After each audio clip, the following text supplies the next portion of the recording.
Her Operation Siobhan needed 30 of these, the majority of which had to be rushed here by courier from another centre some 30 miles away. Now Siobhan has a heartfelt message for the dozens of people who gave their blood so that she could live. There's 30 people walking around who don't know that they were part of saving my life and allowing me to be a mum and to marry Chris this year. And I just want to thank them. A Christmas miracle, thanks to the generosity of others.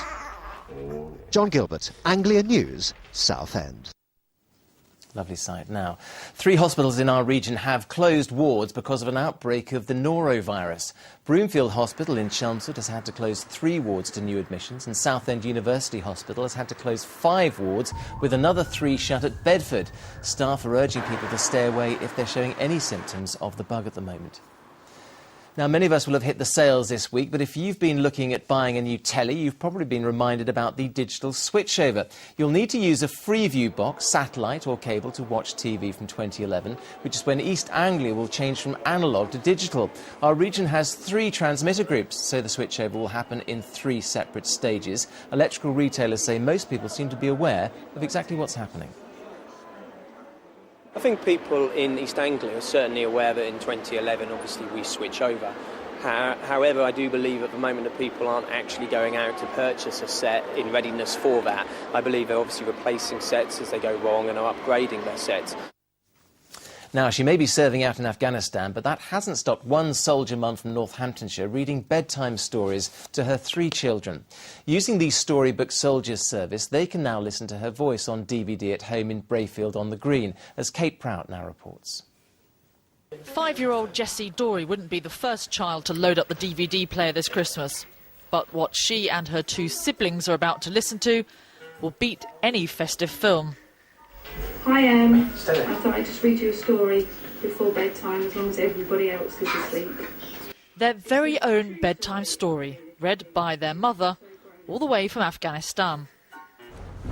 It's cold in the park in winter, but Percy the park keeper doesn't mind. How does it feel when you're listening to them? Special and nice, because it's just for you. And well, at school, no one else's mum or dad goes to Afghanistan. Sarah Dory is a mechanic with the Northampton-based 118 Territorial Army Unit. She's been in Helmand Province fixing combat vehicles for 4 months. It's a lovely idea. I think it's even nice now that it's over Christmas and they can listen to them, and they've got something to keep, and it's a little memento.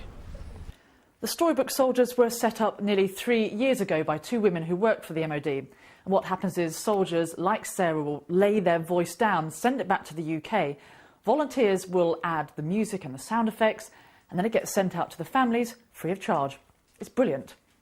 The scheme is so successful it's now been copied by the Navy and the RAF too. With such an attentive audience while she's 3,500 miles away, imagine the reaction Sarah Dory will get when she comes back home on January the 19th.